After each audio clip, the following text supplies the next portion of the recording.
Flags on the beaches, they got friends. They like fun. Tell them come through sweet like peaches. I got sauce dripping out.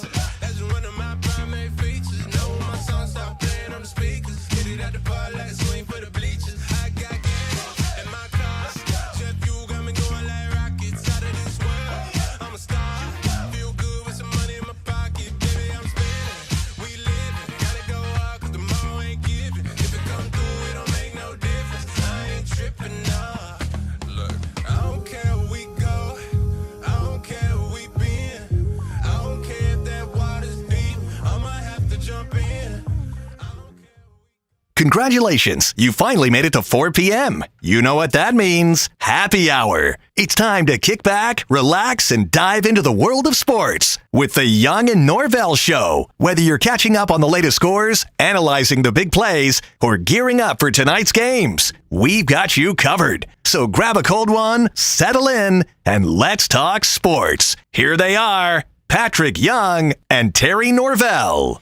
You know, I'm not exactly sure how many times that it can absolutely pour down rain in about 20, 25 minutes, then stop, and then the clears out, and then the sun comes out, and it gets about 150,000 degrees with humidity. It's happened at least twice to me today, and I'm sure I'm not the only one. Hi, everybody. Welcome to a Hump Day edition, Wednesday edition of the Young and Norvelle Show. Terry Norvelle right here inside the Action Sports Jack studio. We've got a lot to cover, and we got a lot of people coming on to help us get that done. Number one, we welcome Zach Rothrock.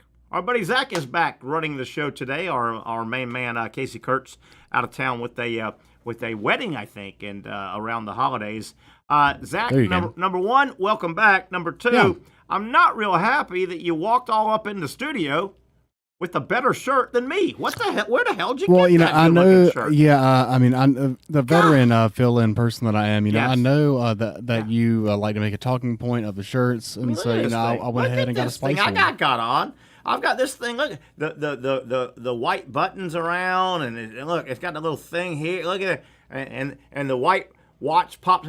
And I felt all frisky today wearing this outfit. Oh, you're Frisky. saying if I went to a restaurant and the bartender was wearing your shirt, I would feel like he'd make a very good dry martini. Yes, exactly. And then you walk in and top me like this. Yeah, and I'm the person that orders it and drinks it. There you go. You're the guy that orders it and drives out. Yeah, I'd get a Long Island iced tea wearing this. Though. Yeah. I mean, and then you're the guy that walks out of the bar and the valet says, "May I get your Lamborghini, Mr. Rothrock?" And you say yes. That's never happened. That would be Maybe one day. Wonderful. Number one, how are you?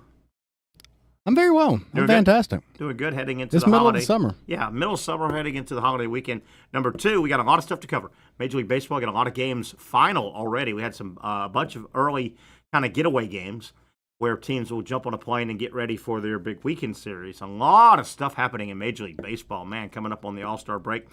We got Brent Beaird a little bit later. I've got some thoughts on the SEC, the Big Ten. They're kind of fighting a little bit. I'm not so sure that's a bad thing. We'll do a Major League Baseball whip around. If anybody out there is looking for a summer vacation plan, maybe you haven't made your plan yet, I've got an idea for you. As a matter of fact, I've got a VRBO for you, if you so choose. Particularly if you're maybe a Chicago Bull fan, if you're a Chicago Cubs fan, if you're a Chicago Bears fan, I'll tease it like that. And man, we've got what I think, being serious for a moment, I think we're going to have a hell of a discussion later today about 505 with Dr. Aaron Bates from Southeast Orthopedic Specialist. Man, I don't know, Zach, if you and I have visited much about this since it really, really has festered. But the NBA is starting to get a little concerned now about the number of Achilles injuries, where that puts somebody out for at least a year minimum.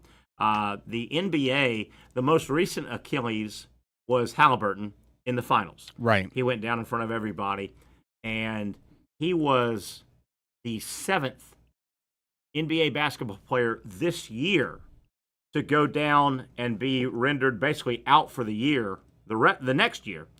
7 have happened this year. Last year, 0.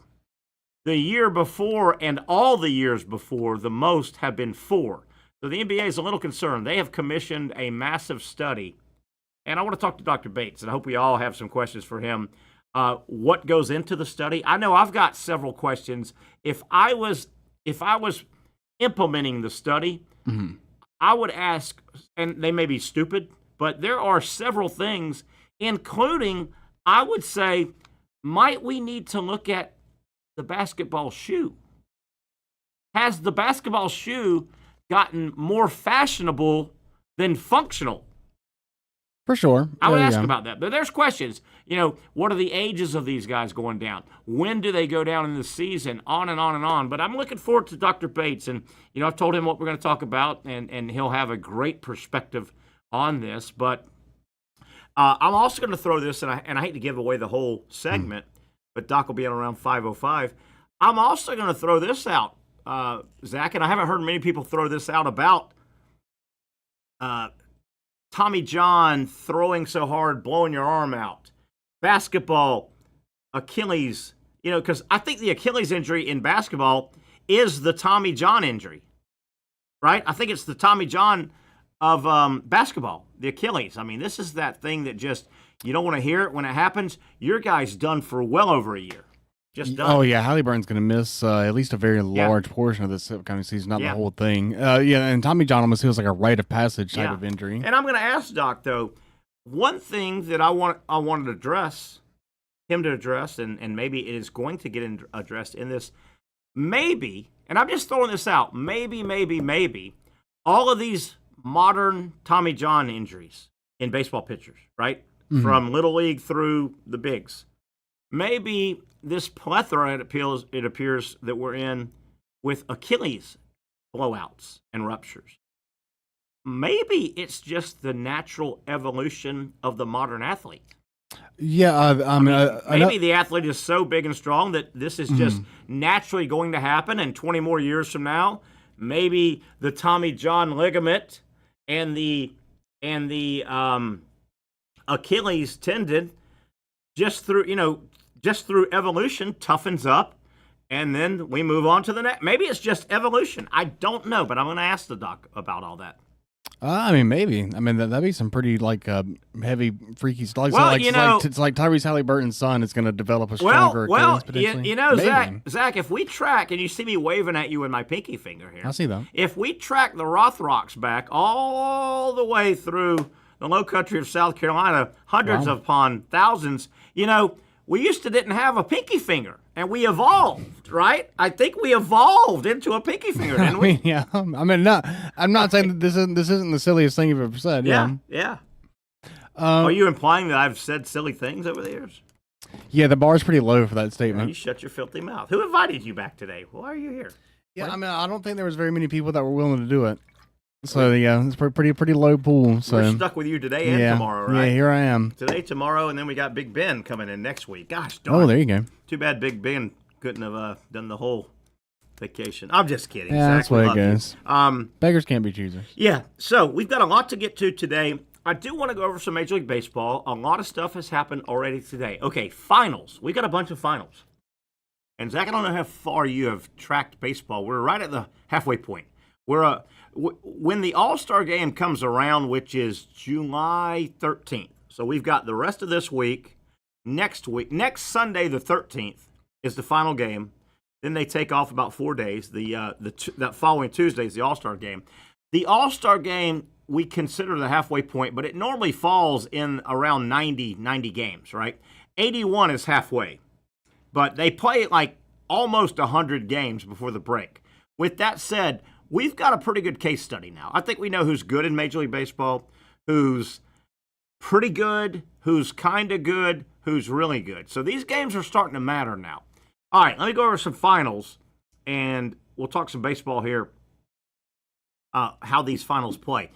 Final, earlier today, Tampa Bay has defeated the Athletics. Tampa's really good, and they're red hot. The Athletics aren't very good. The Athletics had the lead early in this game. Tampa came back. That is a big deal because Tampa and Toronto are absolutely nipping at the Yankees' heels. Yeah, just one game back, halfway through the season. As of right now, including this half game gain, because the Yankees play later tonight. We'll get to that. Tampa and Toronto are one game behind the Yankees right now. The Yankees have not played great baseball in the last 2 or 3 weeks. Yeah, I believe the Yankees, I think they had like a 10-game lead at one point. Maybe not quite that much. They were big. They had a pretty nice lead. They had been up. So, right now, Tampa has put their win on the board. They're a game back. But, 7:07 tonight, first pitch, Yankees are taking on Toronto. Toronto and Tampa are chasing the Yankees.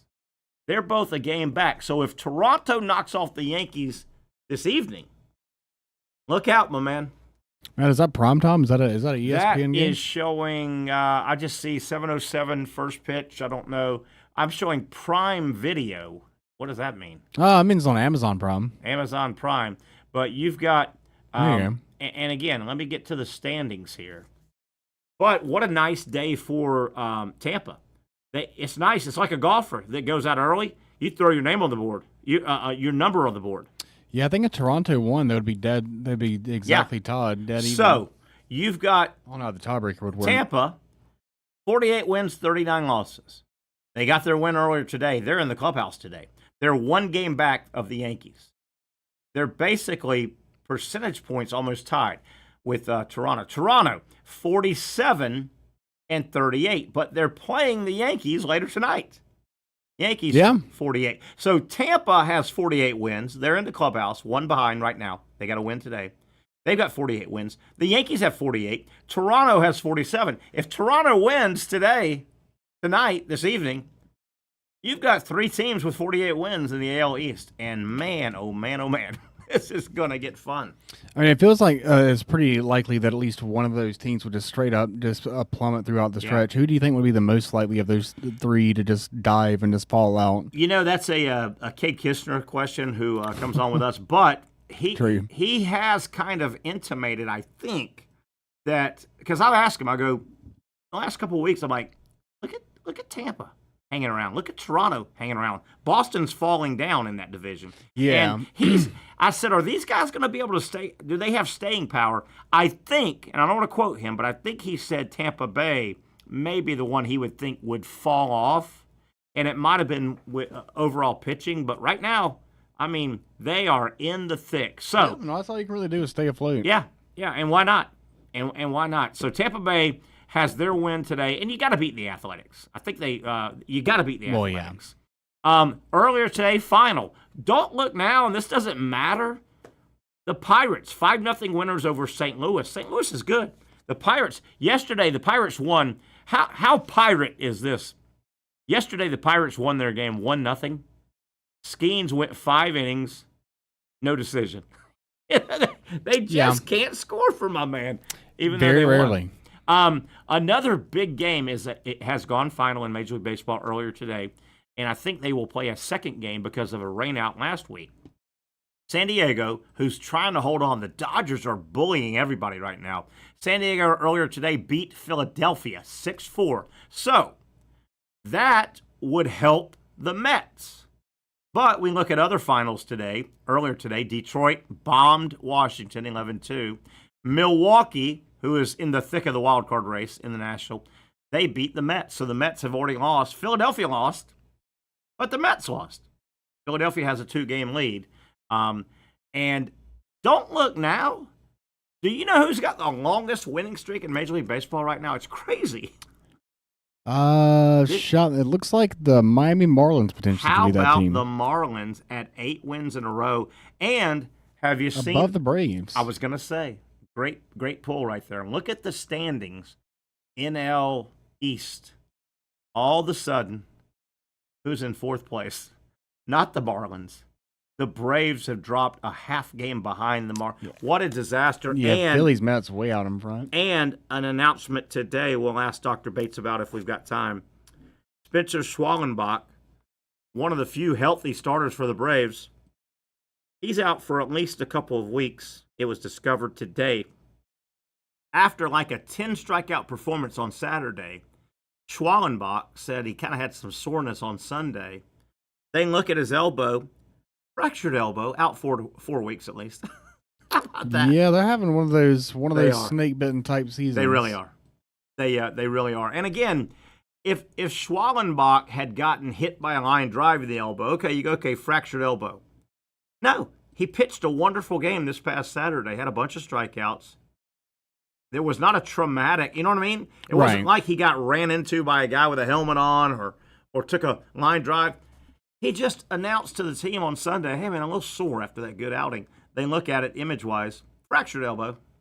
Fractured elbow. Yeah, I mean, guys try to play through pretty much anything, and there you go. And checking in with just the standings, the Rockies are sitting at 19 wins still. They haven't broken 20 wins yet. They messed around and won a couple weeks ago. We're like, what are you doing? What do you do? I don't think they're gonna catch anybody. Even the White Sox have 28. And the White Sox, they set the record? The modern baseball record a couple of years ago. They had like 42. You play 162. Fans were booing when they were winning. They were like 42 and 110 because you play or 120. You play 162 games, and they won 42. The Rockies, I think earlier this week. The Rockies hit the 81 game mark. 81 is halfway, right? 81, and they had the worst 81 game record of anybody in the modern era. Now they messed around and won the next day, but I think they've lost 2 or 3 in a row since then. So we've kidded around this, and you can't do what I'm going to suggest if you're ownership of the Rockies because it just looks bad. But don't you know some of the Rocky ownership are right now in closed meetings, Zach, saying, we could probably, in a reverse psychology way, we could probably promote the rest of the season all this bad baseball. I mean, it happened for the White Sox. They started selling out games towards the end. Yeah. They got the talent to do it. Think about the promotions. You can't do it because of what it looks like to your home city. You can't say, okay, and they're not opening. You can't come out and say, okay, every fan that comes to the Rockies game at home the rest of the year, every inning they don't score free beer, right? Yeah. You got to drink it away. But they want to do something like that. Yeah, you got to do that on your burner Twitter account. You can't do it on the real account. Yeah. Hey, that beer garden way in the outfield? Don't tell anybody. But every home game when the Rockies, every inning they don't score a run, it's free beer until the next first pitch. There you go. But you can't. Isn't that a shame, though? You can't do that if you're ownership because you're poking fun at your own horrible franchise and people pay money to go see your horrible franchise. No, that's how you get sell the team chance. I think that's all the scores. Let me go back and see, make sure. Busy early day. And then again, we've got games that are very, very monumental coming up tonight. Yeah, San Diego beat Philadelphia. It looks like they're going to play a second game at 6:15, San Diego, Philadelphia. So the Phillies right now still hold the 2-game lead over the Mets because the Mets lost. Lost. So San Diego, Philadelphia, 6:15 first pitch. Minnesota, Miami, the Marlins. Can they keep the winning streak? How about that? They're on an 8-game winning streak, and they're still 11 behind first place. They jumped out to a big start. But they've positioned themselves right now for the wild card, the third wild card. They're starting to get there. That's probably what they're playing for. Yeah, 6:45, Detroit, a really good baseball team. Detroit takes on Washington. 7:07 is the big game to keep an eye on. The Yankees on the road at Toronto. And the Yankees blew a chance to win yesterday. At one point, the Yankees were beating Toronto, I want to say like 4-1, and they lost 12-6. Just a bad loss. The Yankees are in a bad stretch right now. Cincinnati, Boston, they go at 7-10. Milwaukee, a good baseball team. Unfortunately, they're in the Cubs division, and the Cubs are really good. Milwaukee is at the Mets, so Milwaukee is trying to keep the Mets down.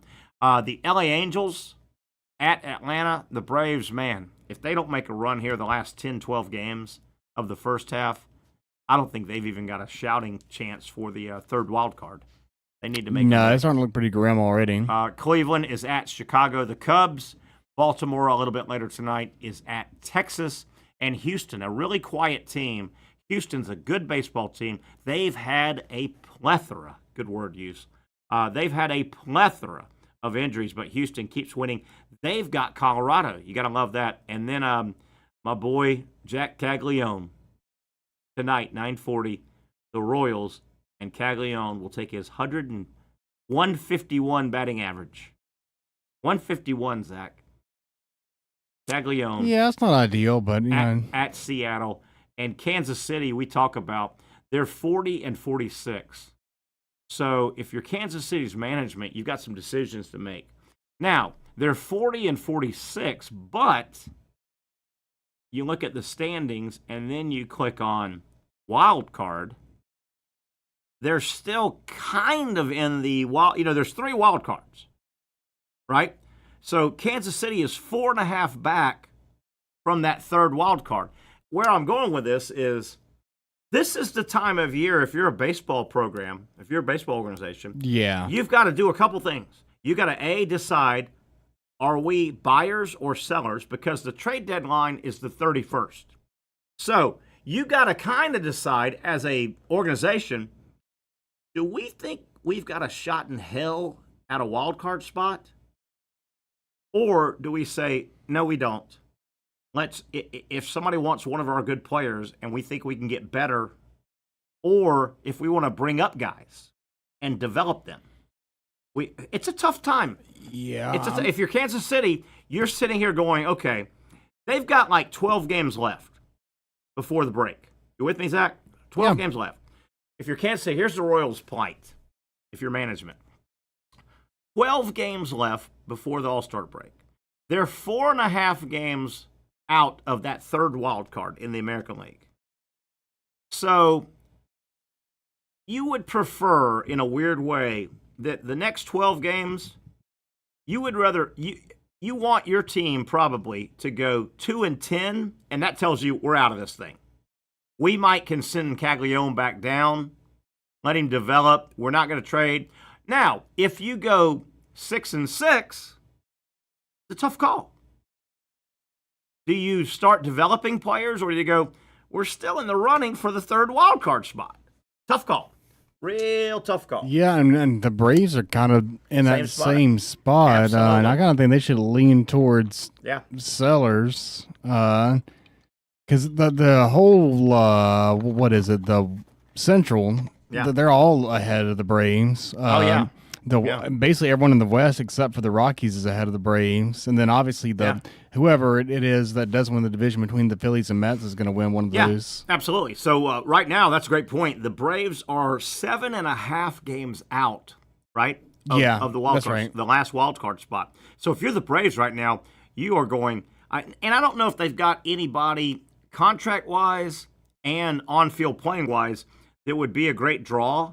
Yeah. But there's 2 things. Either do you say we're sell and let's see if we can get a trade and make our team better with the trade, or do you say let's sell, this is not our year, let's start bringing up our hot shot prospects from AAA and develop them? It's a tough call, man. I think they got so much talent, and that lead is not insurmountable. Yeah. We want to hold, but I would wait until maybe like 2 weeks from now, maybe 3 weeks from now, and then kind of reassess. Yeah.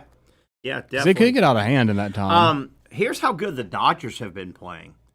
And that division's hell. I mean, San Diego's good. San Francisco's good. Arizona has been making the playoffs the last 3 or 4 years and upsetting people. That is a good division. Don't look now. The Dodgers have started playing great ball. Let me go back where they're at. The Dodgers are up like 8 games, which is unheard of in that division. Yeah, everyone but the Rockies are above 500, and the Diamondbacks are still 10.5 games out. Yeah, so the Dodgers, as tough as their division is, they have put it together the last 2 weeks. They played San Diego, San Francisco, San Diego, and they went like 7-3 in those series.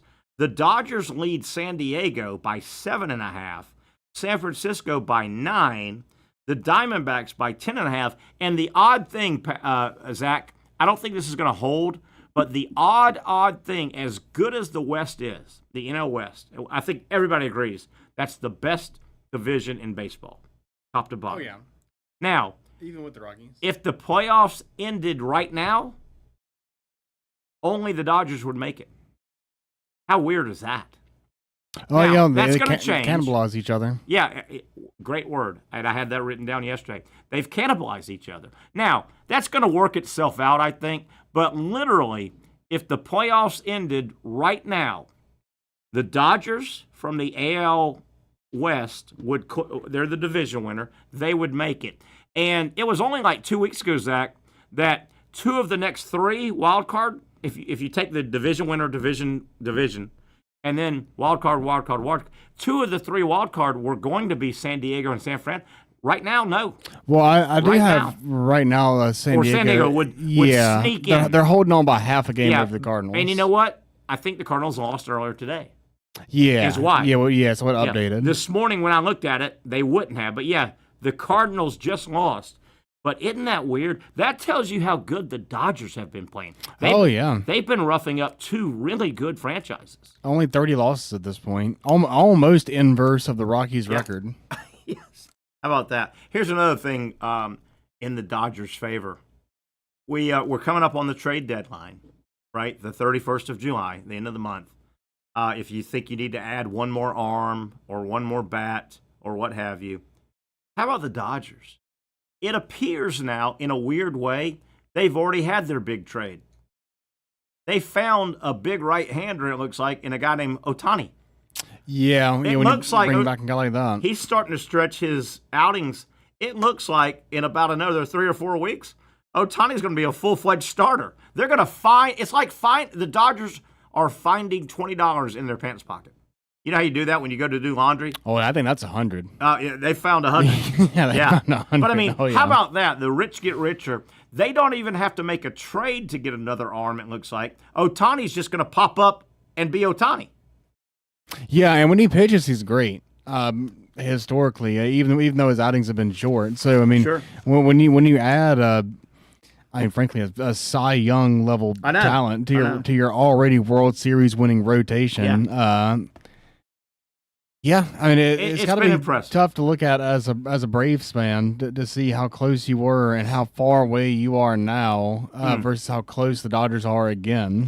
Yeah, it was. And, the Dodgers had one period near the start of the season, 3-4 weeks in, I think it was. The Dodgers kind of scuffled around a little bit, but boy, they have put it back. They have put it back together. They're obviously the odds-on favorite to win the World Series, barring crazy stuff happening. Oh, yeah, they got to be. I haven't looked at the odds in a while, but they've got to be. They might even be almost like right at minus money, like plus 200 or something like that. You know where the All-Star Game's at this year? I could not tell you. ATL, baby. Okay. Atlanta. Right. Hot Atlanta. There you go. Hot Atlanta, the All-Star Game. And I think, I may be wrong. Plus 210. I about nailed that. Nice. Is what the Dodgers are. Here you go. You little gambler. I think, and correct me if I'm wrong here, the All-Star Game this year is in Atlanta in a couple weeks, Major League Baseball. I think it is in Atlanta because a couple years ago, Atlanta lost it. Maybe from a political standpoint or something. Didn't Atlanta lose the All-Star? Was that Atlanta? I do not remember this being a story. I could look into it. Yeah, and you will in the break. How about that? All right, fair As enough. we take a break, let me tell you, we talked a lot of baseball. Let's talk some basketball. If you've got a basketball player in your life, in your family, he or she may be wanting to improve their game. They're a current basketball player now. Maybe they're new to the game, or maybe they just want to go out for their middle school team or high school team, or improve their college skills. They're already on a college team. Whatever level your basketball player is at, the Jacksonville Basketball Academy has a summer camp for that boy or girl basketball player in your life. Camps will run all the way through early August, so you've still got plenty of time. They run 4 or 5 days during the week. Certainly, your basketball player will learn shooting technique, rebounding technique, passing technique, all the physical skills, but they'll also learn teamwork, understand the game, and have a lot of fun, and really have a lot of fun this summer. So if you've got a basketball player in your family looking to camp somewhere, you cannot go wrong. Just look them up on Google. Jacksonville Basketball Academy. Jacksonville Basketball Academy. Coach Jim Martin from Providence owns and operates this academy. It's been around. It has legitimacy, great instruction as well. Jacksonville Basketball Academy, the basketball camps are running all the way through August. Plenty of time to get signed up for your basketball player. You'll be glad you did. All right, one segment down, a long way to go. A lot of other topics we'll get to. A little more baseball we'll get to. Vacation ideas. Zach, if you guys haven't picked out a vacation destination, I'm going to suggest something for you when we come back. Is that okay? Oh, yeah, I'm on the edge of my seat. I can't wait. Vacation season. Get your credit card out. You may want to jump on this because when I say it, there's going to be a lot of people that want to jump on this destination. Think Chicago. Think the Windy City. You ever been there? You ever been there? I've never been to Chicago. I have not. I have not. Man, it'd be great for you and your wife. There you go. Find a babysitter.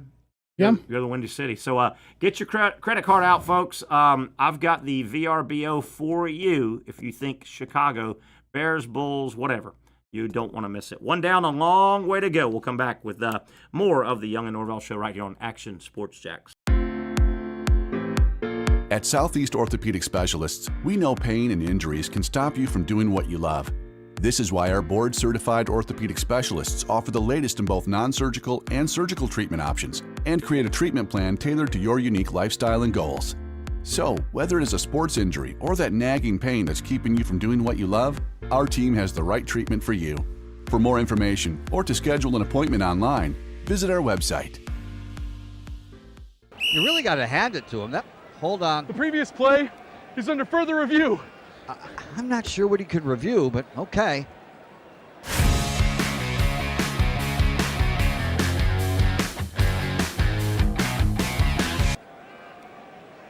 Sure has been a while. Dynamic Hurricane Grill and Wings for the football season. Well, there he is. Oh, what is that?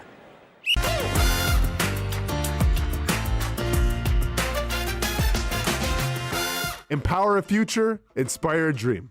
It's a bold but simple mission for the Jacksonville Police Athletic League known as Jax PAL. Help the next generation of kids in Jacksonville shape a brighter future. Their after-school programs, teenage leadership programs. There's community outreach. This has been just an awesome opportunity to be out here with my colleagues and do something good for the community. It's really been an interesting opportunity to just see everybody work together in a way that we don't normally in the office. And there's sports.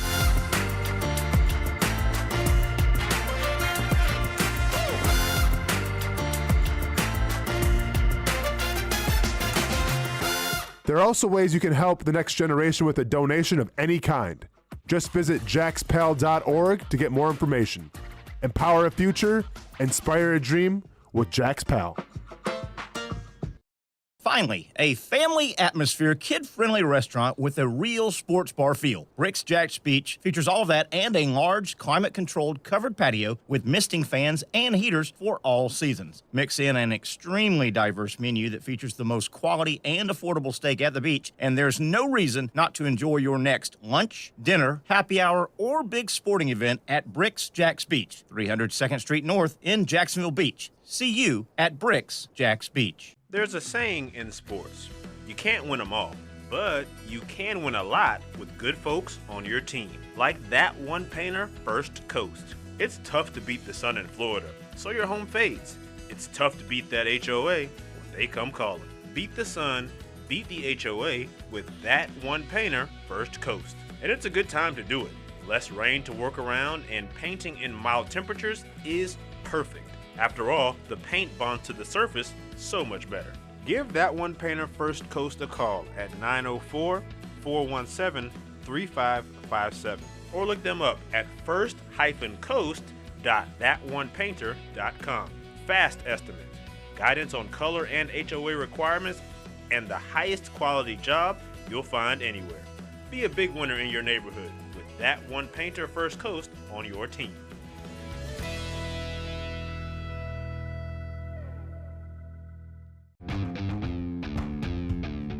When you think sports, you think Action Sports Jacks, the official station of the Jaguars, on location for every game. But the most experienced team in town doesn't stop there. From high school football to the big events in the area, Action Sports Jacks is always on. Now, we take that to a new level. Action Sports Jacks 24/7 is around-the-clock coverage of the teams you love and the moments you can't miss. The best local sports in Jacksonville on Action Sports Jacks 24/7.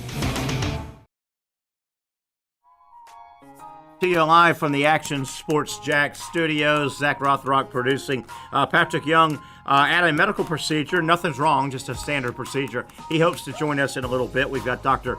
Aaron Bates from Southeast Orthopedic Specialist, and we've got some Barney music in the background. I like it. What's that Barney music? Barney, the purple dinosaur. The purple Is dinosaur. The purple dinosaur. Barney. It's a jingle known as Piano Delight. I'm not really familiar, but it's The playing. purple dinosaur. There you go. The purple dinosaur. Why do we have Barney playing? I'm glad that His tickles name is you. Barney. He's a I don't purple know. dinosaur. It's called Piano Delight. It was just next on the rotation. You like that? Who doesn't? I think it's fun. That's some jam right there. Yeah. The purple dinosaur. The purple dinosaur. His name is Barney, not Barney Rubble. He's a purple dinosaur. Do we have any way to cut the music off at all, or are we stuck with the music? The rest I mean, I definitely of can, the but show? like, why would I do that when Why you're would you? clearly you're scat man? You're scat man, and I didn't want to stop that. You remember how big Barney was? I don't mean physically. My God, that purple I dinosaur. understand the metaphorical side. Oh, that purple dinosaur. How does that happen? So some dude somewhere, 40 years ago probably, Zach, It was a while back, yeah. some dude, maybe some woman, walked into a marketing meeting, a toy headquarter meeting, and said, I got an idea. A big-ass purple dinosaur that talks and is fun and is happy. Well, I mean, honestly, How the hell's that happen? I mean, if you really want to go down this road, I would imagine that, like, legitimately, he said, "Hey, you see that show, that big ass yellow bird? I got an idea." Big Bird, yeah. yeah, I got an idea. Big Bird's running roughshod. We can kind of do that here, but just do it a little different with Yeah. a dinosaur, and then we'll Yeah, sing I songs. like it. I like that theory. Hey, Yeah, that's how it got sold. There you go. why does who says this Big Bird guy gets all the money? Yeah, I can get in and a then- suit. But have you ever thought, like, take it a step further? Somebody somewhere legitimately walked into a high priced company and said, I got an idea. Mm-hmm. There's going to be a character named SpongeBob. Oh man, He's going to have square pants. He'll live. I mean, you're really speaking to my my childhood and my your generation. jam. here This with is your jam. But I mean, Barney right into SpongeBob. you got to have some you-know-whats to say, okay, here's the meeting. Okay, who else? Okay, this is our research and development meeting. Okay, guys, we need some new stuff. What do we got? I tasked you guys 2 weeks ago to come up with something. All right, and they've gone through several things. Okay, Zach, what do you got? Okay, here's what I got. He's going to be called SpongeBob. He's going to live under the sea. He's going to have square pants. I mean, how do you initially throw that out in a professional setting and not be worried you're just going to get bombarded and maybe fired? Yeah, I mean, it's definitely quite a thing. I mean, it's difficult to make animation. These guys probably spent a good 6 to 9 months making the initial pilot when they showed it to the Nickelodeon people. And so if they look at it and they say no, you Zach, really if just you and I wasted did everything. that, the presentation would last about 30 seconds, and they'd say, "Get the hell out of our meeting. What kind of a drug-infested idea is this?" Yeah. Well, think about 30 years ago, maybe 30 or 40 years ago. Somebody, Mike Judge, I guess, had to walk into some big-time meeting at MTV, MTV's who bought it, yeah. and say, here's the idea. I got this character named Beavis and this other one named Butthead. And it worked out. The Simpsons. Somebody said, here they are. Here's this animated family and the smart aleck son and a bumbling dad and a do-good mother and a why is she in the family daughter? She's too smart and good for the family, right? I mean, I could really nerd out on this one, but I mean, it was a skit on the Tracy Ullman show. I remember the Tracy Ullman. And they pitched it as if it were going to be an animated version of the Cosby Show. I remember it well. So they said we're going to take this skit and we're going to make it the Cosby Show, but animated. And since it's animated, we'll be able to get away with a lot more controversial things. And we're going to make him yellow, so when people flip their TV, they'll say, "Oh man, what is this? This is different." Yep. And then they did that, and now it's more iconic. I lived it and watched it when it was on Tracy Ullman, and Tracy Ullman had that show on Fox, I think, and it was kind of cutting edge. Probably. She was a funny comedian and creative, but yeah, it was born on the Tracy Ullman show. And have you ever gone back and looked at the very first ones The drawings and the Bartlett's animations. crazy. Yeah, they're crazy. His head is huge. They are absolutely crazy. All right, I teased a little bit, Zach. Just in case, and a lot of people probably have yet to take their summer vacation, I would guess. Correct. And some people probably don't know where to go. There's, we're going to go to the Keys again. Oh, we're going to go to Amelia Island again. Are we going to go watch the Braves on a weekend again? Right? Are we going to take the kids to D.C. and show them history? Right? A lot of people Jones for vacation. I've got an idea. A lot of jonesing. Yeah, a lot of jonesing. What to do. Here you go. Here's the idea. If you've got a cool, number one, you've got to rent this place for 7 days. It's a 7-day minimum. So you've got to have a cool $100,000 because this place is $100,000 for a week. Okay. You with me? Can you flash up? I can. There you go. You can rent VRBO. Who owns this place? I don't know. Who would you think owns this mansion? Oh, man. 23. Someone who It's wore in 23 in Chicago. Devin Hester, for sure. Yeah, Devin Hester. It's in Chicago. Yeah, for sure. Wow, you may have hit it. Yeah. How about this? Michael Jordan's. Oh, man, I forgot about it. Yeah. That makes sense. His Chicago Champions Point mansion and grounds in the Highland Park area. You've heard of that. Very, very ritzy area in Chicago. Highland Park. Champions Point. Michael Jordan. By the way, he doesn't live there anymore. You're not vacationing with MJ. But you can go vacation if you've got a cool $100,000. 7-day minimum, so it's $100,000 a week. You can stay in one of Michael Jordan's famous mansions.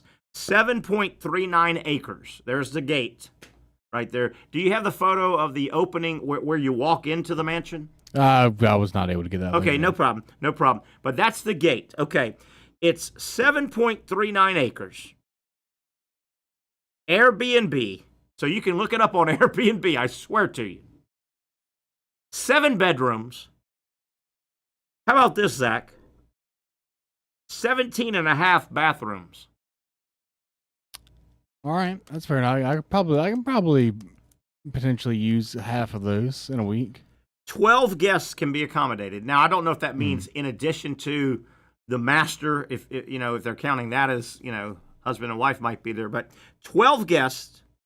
As I said, you have to take this Airbnb a minimum of 7 nights stay. So, on average, and there's always taxes, and generally in Airbnbs, you also have to pay for the cleaning, right? You've got to pay when you. Oh, there's a cleaning fee. Oh, they yeah. build in a cleaning fee. What could possibly be the occasion you would want this for? I'm guessing the cleaning fee for this bad boy has got to be at least $5,000. So if you wanted to rent this Labor Day week, again, you can't rent it for a day. It's not an Airbnb for a day or two. It's a minimum 7-day stay. Michael Jordan's former Chicago mansion. It would come, if you wanted to grab that bad boy from August 29th through September 5th, the Labor Day week and weekend, with fees, and I'm assuming cleaning fees, you would have to stroke out $120,920. All right, you can swing that. It's easy. Now, here's my thought. That's to get the rental of the mansion and the grounds, and I'll go over everything that's inside. But you don't really want to go there and just stay there. You got to do other things, right? You would think you're going to a Cubs game and a museum, right? So you're looking at probably $200,000 vacation for 7 days. Yeah, probably minimum, just to go to Chicago. All right, here's what Michael Jordan's rentable VRBO, whatever. He sold it, by the way. He doesn't have anything to do with this. A guy bought it a year or two ago, right? A guy bought it, an investment banker guy, real estate guy. He bought it for I wrote it down somewhere. He bought it, and now he's VRBO it for like $9.7 million. Now, he's got to rent this thing out like 100 times still. Yeah, but I mean, you could get your money back in a few years if you're booked up. Yeah. Now, inside, here's what you're getting if you can cough up a cool $100,000 for the week to get Michael Jordan's former Highland Park, Champions Point. What do we call it? Not mansion. It's just a compound almost a compound, wouldn't it be? Probably. It, of course, has a theater in it, a movie theater. It has a full gym. It has a cigar lounge. Obviously. Can't you see Michael doing a... Yeah. Yeah, my man likes the cigars. Or likes them. There's no way that thing's going to be booked every week. I bet. If this owner guy is able to market it nationally, I bet it would. I mean, internationally. Maybe. I bet it would. So, it has a wine cellar in it, multiple pool tables. Yeah. You're a golf course in the backyard? It has, gosh darn, I can't read my writing. Some kind of salon. There you go. Get manicures and pedicures. There like you go. It has a saltwater aquarium, and my theory is saltwater aquarium gives you more chances, more opportunities to bring different species, probably. All right. That live in the ocean. Probably. That live in the ocean versus the freshwater. Yeah, that's right. Well, because you need a saltwater aquarium in your mansion. Salty gum. It also has a full-size basketball court. Imagine that. Of course. Yes, it was bought last year by this investment guy, real estate guy, for $9.5 million, and he doesn't live there. He is renting this bad boy out. So you can go to VRBO or Airbnb. It's an Airbnb. It's an Airbnb. And you can find this bad boy. $100,000, 7-day minimum. All right. You going to get it? Is that where you're going to have the wedding for your daughter? I was actually thinking if you're going to get it for anything, that would probably be for a wedding thing. That is a great idea. Yeah. That is a great idea. Now, a spinoff of that great idea. How do you do those crowdfunding things? Because I'm going to need to go ahead and get it started right now. You got it. What are those things called? Where people give you money? GoFundMe? GoFundMe. Yeah. Go fund yourself. Yeah, you go fund yourself, pal. It's your stupid idea. I need $100,000. You got it. You can swing that. Need $100,000. You just have to get like one more sponsor. It's easy. Oh boy. There was one. I want to go back to the 17 and a half bathrooms in this Michael Jordan mansion that obviously he's moved out. Yeah. At some point, did Michael Jordan say, "Hey, honey, this past weekend, while playing pool and shooting baskets and smoking cigars and looking at going to the gym on campus there, looking at our saltwater aquarium with all of our incredible, I used 16 of our 17 and a half bathrooms. We're outgrowing this place. Yeah, you need to get a 19th bathroom. We are outgrowing it. We got to move. Yeah, probably. That's when you got the kids. When I read this story and put it together for the show today, that's what really struck me. At what point did Michael Jordan and his family go, this place ain't doing it anymore? It's got to go back. I would imagine it's when you got the Bobcats, yeah? Right? Honey, I did sell a few shoes in my time. Couple. Are we really living on a meager 7.39 acre mansion? Yeah, it's not enough. Honey, are you telling me we don't even have 20 bathrooms scattered about our little domicile? Should have 23 bathrooms. That's a great idea. Yeah. I'm surprised, being serious for a moment, when I saw the gate, when I saw the Jordan gate there to get you onto the premises, and I don't know, I would assume they must have 24 security, right? Because wouldn't you think somebody's stealing that gate in a heartbeat? Wouldn't you love to get a hold of the 23 Michael Jordan yeah, there's gate? got to be cameras and people looking at that at all times. Oh, yeah. You would think, but there's your entrance. My God, basketball been very, very good to me. You remember that reference? Years ago, Saturday Night Live had a skit where, what was that guy? Garrett Morris. He played a Hispanic baseball guy. Baseball been very, very good to me. He said that was his line. Michael Jordan. Basketball been very, very good. Have you ever seen the story on, and you can look it up, I'm too lazy. There we go. Jordan gets like $5 per pair of sneakers sold or whatever. Air Jordans. Like a lot. Yeah, see if you can look that up. But I mean, in perpetuity, I think he gets, and you know how many shoes they've sold? Right. Air Jordan. And he was the first, right? I mean, that was the first. At least the first, real big one. Just busted open. Yeah. Just absolutely busted open. See if you get anything on that. What? I think it's a 5% royalty on all Jordan Brand sales. My God. I mean, Which on a annually, lot I of these, guess? that'll be even more than $5 because a lot of these shoes cost well over $200. You would think. Is it still the dominant shoe? I don't know. I've never been in the shoe world. I mean, it's definitely up there. It's not like no one wears Jordans or buys them. It's definitely one of the ones. I feel like the players, the real NBA players, wear them. Yeah. Well, one of the topics with Dr. Bates coming up is obviously the Achilles injuries, and the NBA thinks it's such a they want to get to the bottom of it if there's something to get to the bottom of, or it may just be happenstance. I get that. The high top thing. But yeah, one of the things that's been talked about across social the last week or two, because this has now become a big talking point with the NBA. I mean, oh yeah, they're losing guys. And you can see on social media, they'll show you, and I remember this because I was a fan back, 70s and 80s. I'm old enough. The 70s, Dr. J and Kareem starting out, and all these great players.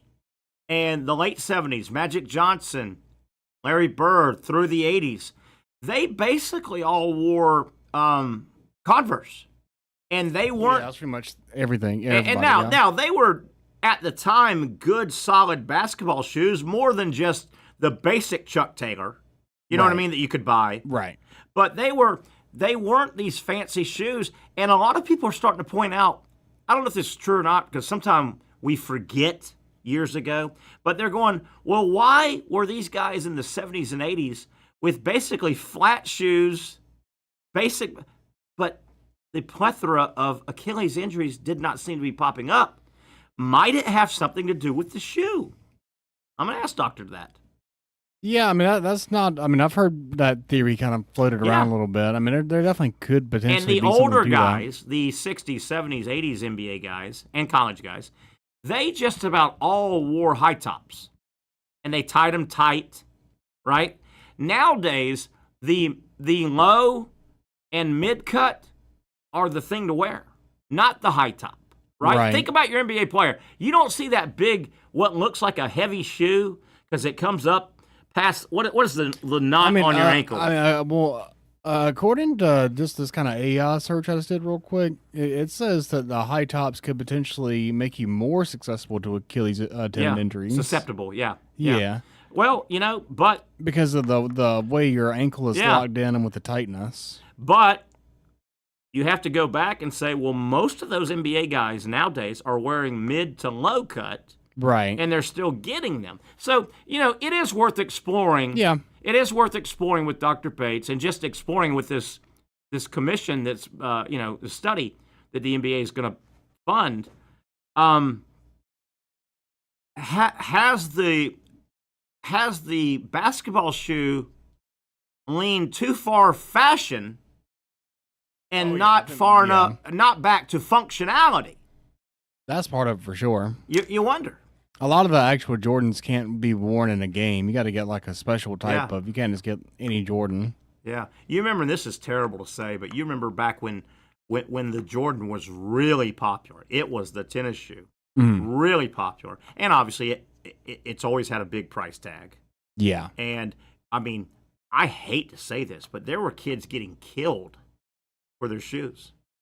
Oh, yeah. And I mean, you see them wearing the $200 shoes. That's like having a $200 bill. In the wrong neighborhood. Yeah. People were beating up and at times, I think, killing kids. They would to steal their shoes. Mm-hmm. You remember that? I mean, that was a thing. It was a terrible thing. Somewhat, maybe, yeah. Yeah, it was a terrible thing. Yeah. But yeah, it was a thing. Let me see if there's any other baseball updates. I'm looking forward to talking to Dr. Bates today, as we always do on Wednesdays. Our Southeast Orthopedic Specialist, sports medicine. I think that's going to be the one and only topic. Detroit 11-2 over Washington. I think we gave you that. Milwaukee 7-2. So yeah, nothing else until about 6:15. So we got all the baseball in, but man, baseball's heating up. Really, really. Heating up. And, Zach, you realize the line of demarcation comes up on Friday. For the MLB midway point? Well, no. Football. Oh. I always consider once we get past 4th of July, I think it's pretty much football season. Yeah, back before I became a full-blown addict. Yeah, that was when I used to begin doing fantasy football drafts. Was July 4th. Yeah. So we are really. If you had to guess how many fantasy football drafts I've begun for the year 2025, what would you guess? Have you started already? Oh yeah. Okay. I started about a week after the draft. Am I guessing how many leagues you'll be in? Is that what I'm guessing here? Well, okay, they're not leagues because this is best ball, which means I just had to do the draft, and there's no like managing the team, so you can kind of do a lot of them and not really have to worry about it. So I would guess you have completed 8 different fantasy league drafts. It's a little more than that. Really? What a What a nerd alert. I plan on finishing the summer with about 100 finished. Now, are there costs associated with it? Oh, yeah, this is on DraftKings. I do best ball on DraftKings. How much? So you just bet what you want? So some of it is I've kind of taken my winnings from last year and just pyramid schemed it right back into this year's entry fees. And why not? Yeah, exactly. Yeah, keep not? the ball rolling. Exactly. Why not? Your kid only needs a half a loaf of bread. Who needs a whole loaf of bread? Look, man, if I needs a can hit a bread? home run with one of these, we'll be eating a lot more than bread. She doesn't eat bread. All she eats is chicken nuggets, and they have to be from McDonald's, and then she eats noodles. It's ridiculous. I can't get this kid to eat anything. You've probably been ordering the 6 nugget. Hey, she can get by with 3. Give us the 3. She puts down a solid 10 nuggets. Yeah, isn't that amazing? If you put a fancy New York City restaurant steak on a plate, definitely not. If you put a fancy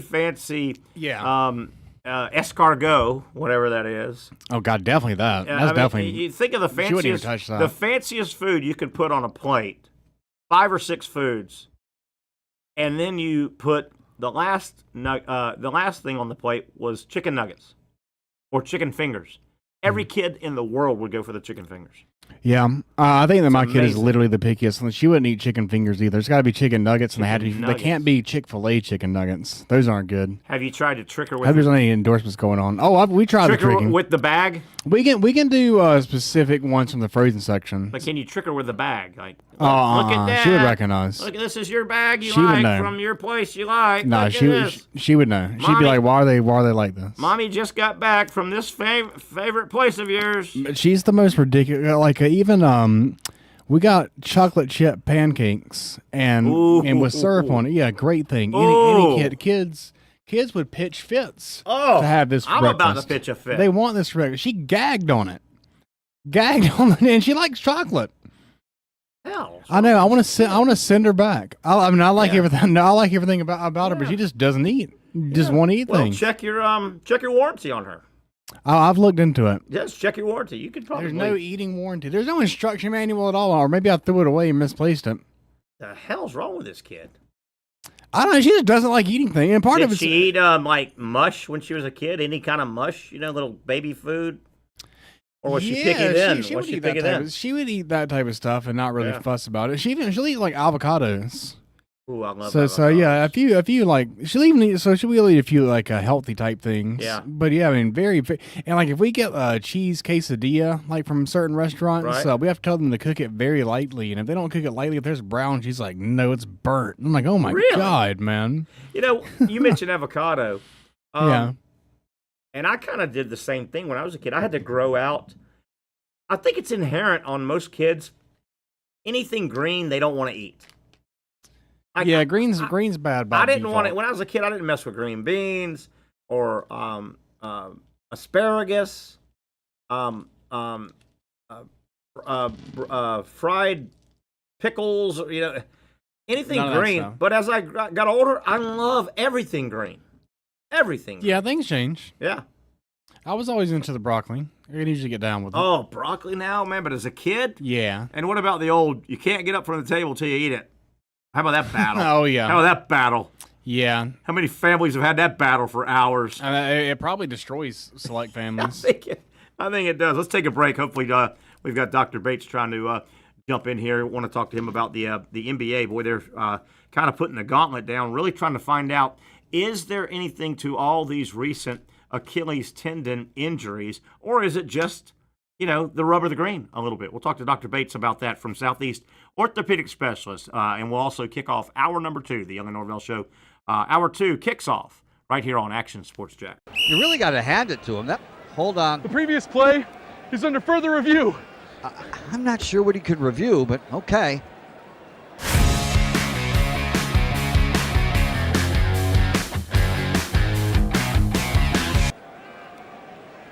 Sure has been a while.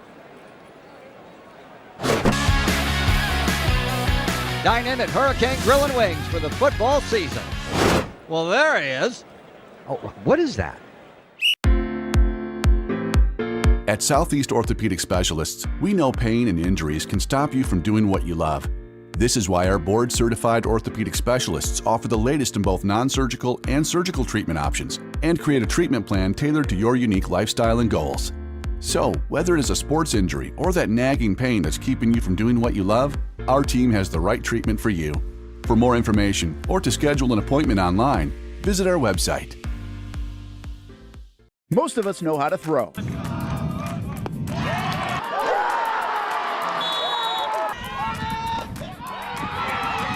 But you need to know what to throw. I'm not talking about footballs, baseballs, softballs. We're talking about those items you need to recycle. Republic Services explains it easy. Recycling simplified. 1. Know what to throw. When in doubt, throw it out. 2. Empty, clean, and dry those materials. It takes an extra minute, but it makes a big difference. And 3. Don't bag it. This makes the recycling process faster and more efficient. This is a look at the Republic Services North Florida Recycling Center. You can make this process even more efficient. By utilizing those 3 steps, Republic Services can help you become a better recycler in your home. Learn more at recyclingsimplified.com. Finally, a family atmosphere, kid-friendly restaurant with a real sports bar feel. Bricks Jack's Beach features all of that and a large, climate-controlled covered patio with misting fans and heaters for all seasons. Mix in an extremely diverse menu that features the most quality and affordable steak at the beach, and there's no reason not to enjoy your next lunch, dinner, happy hour, or big sporting event at Bricks Jack's Beach, 300 2nd Street North in Jacksonville Beach. See you at Bricks Jack's Beach. Baker's Sports. It's a hometown business filled with hometown people trying to make you feel right at home. Chris Conley, Jacksonville University. Walker Wright, class of 2018, West Nassau High School. Michael Young, Fletcher High School. Baker's Sports started in a grassroots way and now outfits much of the Southeast. Will Olive, Mandarin High School. Go Stangs. High school sports, travel sports, youth sports of all kinds. They are a one-stop shop carrying Nike, Adidas, Under Armour brands, and more. Vincent Caldes, Oak Leaf High School. Tony Mazzio, Sandalwood High School, class of 2002. Samuel Coffrin, Paxton School for Advanced Studies. Whether it's sports teams on the field or it's your team in the workplace, like our Action Sports Jacks team, and community events like the Dream 18 Golf Tournament, and many others. Cole Tilley, Hilliard High School. Reagan Webb, Eagles View Academy. Look good, feel good, play good with Baker Sports. Custom sports apparel since 1997. Shop with the hometown team at bakersport.com. The rhythm of my heart is beating like a drum, with We Are Martyr rolling off our tongues. Never will we roam, for we know our place is down. Where the ocean meets the skies, we be sailing. Where the ocean meets the skies, we be sailing.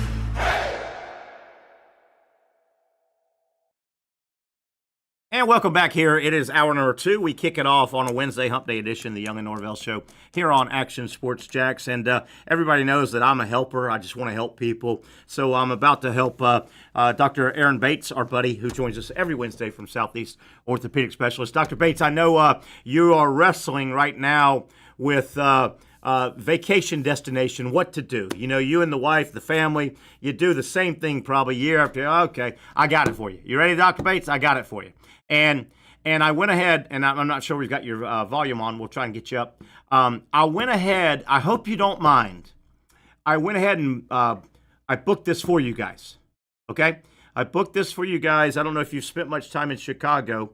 And Zach, can we show the photo? This is where you guys are going to go. Let's throw this up here for a second, Dr. Bates. And if you could take a look there, that's the gate to get to the compound that I went ahead and booked you guys. Have you spent much time in Chicago, Dr. Bates? Uh-oh, we don't hear him. Doc, we don't hear you. Uh-oh, let's get him to hit that button. There we go. Can you hear me now? Yeah, you sound great, Doc. Doc, Okay. I'm sending you and the family to Chicago. Is that okay? I went ahead and booked it for you guys. Yeah, it's fine. We spent some time in Chicago. Okay, have you ever spent your place. any time in the Highland Park area? I think it's kind of a hoity-toity area. No, I never made it that far. Did you maybe stumble into a little mansion called Champions Point in Highland Park? No? Did not. No. Well, good, because this is all good, because I went and booked you and the lovely family. That is Michael Jordan's former compound in Highland Park. Okay, so 7.39 acres, Airbnb. I've Airbnb'd it for you. 7 bedrooms, 17 and a half baths. 12. It accommodates 12 guests, so you can bring some friends if you'd like. It has a theater, a gym, a cigar lounge, a wine cellar, multiple pool tables, a saltwater aquarium, of course, a full-size basketball court. It was bought last year. Michael sold it because it's not quite good enough, I guess. 9.5. You can rent this place 7-day minimum, $100,000 a week. Book it. It's on you. Yeah, you got it. I got it on you. And I didn't think you'd mind. I called your secretary. Yeah, I borrowed your business card. So good for you guys. Enjoy it. Enjoy it, Doc. Thank you. It's funny we mentioned Michael Jordan. That literally is on air. You can literally go to Airbnb, and the guy that bought it, he's not living there. An investment real estate guy. He bought it for $9 million not long ago, and he literally is Airbnb-ing it out for $100,000. Yeah, for one. You got to get it a week. You can't get it for one day. $100,000 for the week. $100,000. It could be a good investment for him. I think it will. How it goes. Zach and I were talking. I think that son of a gun, if you market it a little bit, I think he'll be turning down people. Don't you? Yeah, I mean, he has a certain clientele that he's going to be marketing to. Yeah. Certainly not me. And, I'm not going to say this out loud because, well, I'm not going to say, Diddy's probably looking for a place to have a party. Right? I mean, Diddy's throwing a party soon, right? He's got to get back on the horse. Dr. Bates, you said that. You said that I didn't. Ay. Zachary, where are we at, man? Zach, where are we at here? I wasn't expecting that. Yeah. Oh, boy, Dr. Bates with a roundhouse. A friggin' Chuck Norris. Dr. Bates with a Chuck Norris here on a Wednesday. I like it. I like it a lot. All right, Doc, Michael Jordan, basketball player. You've probably heard now, the NBA, I'm not going to say they're drawing a line in the sand, but the NBA is commissioning a study now, and I'm assuming they're going to the tip top. They've got money. And I want you to tell us how studies are handled. Where do you go to commission a medical study? The NBA now is said to be commissioning a study on, can they find anything out that may be a tip-off to why they're having so many Achilles injuries. They've had 7 this year. This season, Halliburton was the 7th. Last year, the NBA said they had 0. And the NBA said, historically, the most they've ever had in one basketball season was 4. So they're a little bit, I don't know, perplexed, but they've commissioned a study. Doc, first and foremost, how would a medical study, where do you go? Do you get asked the questions? How would a medical study of this happen? Where do you start? I don't even know where to start. Well, studies in general, there's different levels to study, from level 1 to level 4. Obviously, level 1 study is probably the best study you can get. It's a randomized controlled trial. It's very difficult to do a study sure. of orthopedics because it takes a long time. Yeah. You need certain follow-up, at least 2 years, 24 months, to make it worthwhile. And there's certain things you have to look at. You have to control for certain variables. Yeah. And so you have to look, you can't look at everything. You can try to look at multiple things, but it's harder when you do that. So you try to look at one or two things to really look at, okay, how can we help prevent the injuries in the future? Right. But there are two glaring points that I think about over this past year. One is there truly a correlation between calf strains and Achilles tendon ruptures? In my teaching, we really didn't notice that. Okay. Those are two separate injuries. So I'm sure they're going to look at that. You know, does the calf strain, do they change the kinetics or the stress on the Achilles, may make more of a stress on Achilles to cause it to rupture? The other thing is typical teaching for Achilles tendon ruptures, the age is about from 30 to 40. Okay. Now you're seeing like Halliburton, 25. Yeah. Tatum, 27. Yeah. Is there something there? Yeah. That they're doing as NBA players that's, giving them a higher risk for these injuries? I don't know. Maybe they're looking at that. I'm sure they're going to look at some other things too. But the basic premise of this is how can we cut down on these injuries? Yeah. And are there any similarities? Are there, right? You mentioned the control study, and you mentioned the calf versus the Achilles. That's getting a lot of talk right now. Obviously, Durant had a calf that I don't want to say turned into, because we don't know that. We don't know if it turned into an Achilles. Right. But Halliburton also, and you know how the public at large, Halliburton had a calf, and then he had Achilles. So people putting two and two together. This study may come out and put that to bed, right? It may say there is no relationship. Correct. Also, in a weird way, Doc, when you talk about there's got to be a control group, is this a matter of, and we all watch TV and listen to radio, we all hear this medical issue, they're looking for people to become part of the study. Maybe it's a glaucoma, maybe it's a whatever. Is this a situation where they will send out, we're looking for people that want to play basketball? Are they just going to get, because they almost need some Achilles ruptures in the control group, don't they, in a weird way? Well, not necessarily. It depends on what you're looking at. If you're looking at everyone with Achilles ruptures and those that had calf issues before that, yeah. So the control would be Achilles tendon ruptures in folks that didn't have any calf strains before versus Achilles tendon ruptures that folks that have had calf strains. And so you can do it any number of ways. But if you take someone off the street and try to compare them to a professional athlete, that's a good point. There's some bias there. Apples to oranges. But am I correct? I would think one of the first jump off points to start this commission study would be the NBA. Obviously, must say, hey, whoever they hire to do this, I'm sure there are groups that do these type of things, these medical commission studies. The NBA says, here's all of our data. Here's every guy. If you want to know, and things I would want to know, give me the Achilles guys over the last 10 years, 50, whatever. The NBA is going to give that to them, right? They're going to say, here's all of our data. We're going to tell you who had it, what age they had it. I would want to know. Say that again. When during the season? That's on my list. When did it happen? Because I have heard that the majority of these, now Halliburton's not part of this, but I heard that the majority of these recent ones were all before the All-Star break in the NBA, meaning not game 80, not game 75, a lot of them. But I would want to know the age.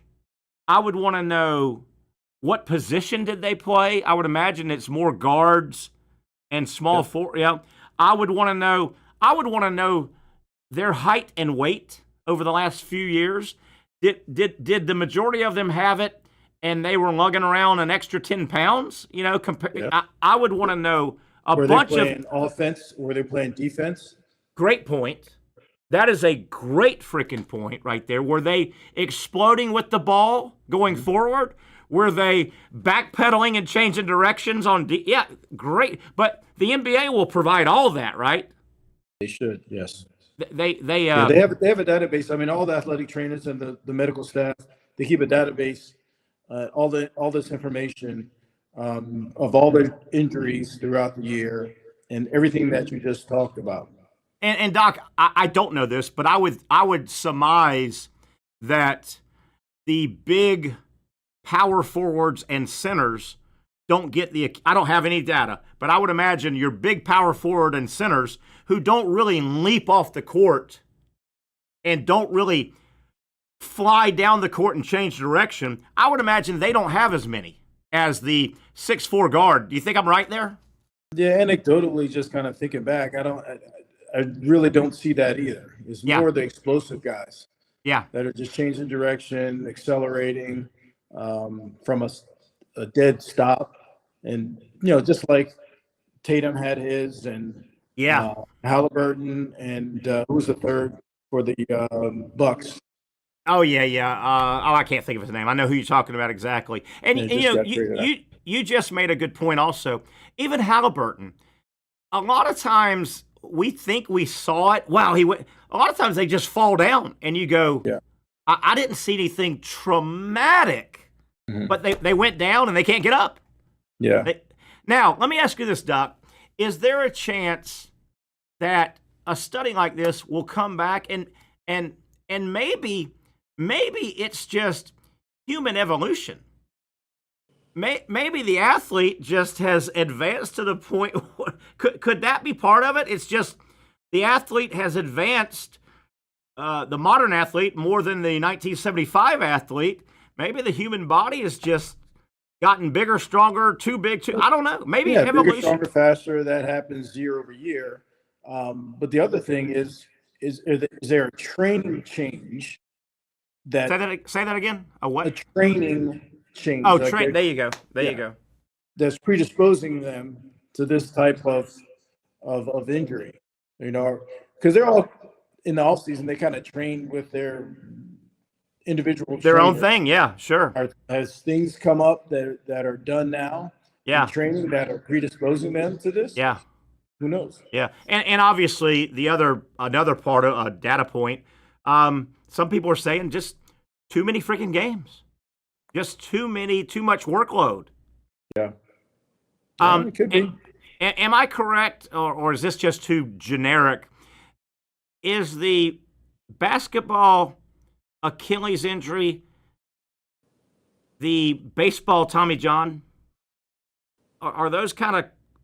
In what respect are you saying about that? Gosh darn, the Tommy John just seems like it's just taken over the game, and that's the nasty baseball injury. The Tommy John, UCL, I think it is? UCL, yeah. Well, and it's the most talked about one. Okay, maybe that's what it is.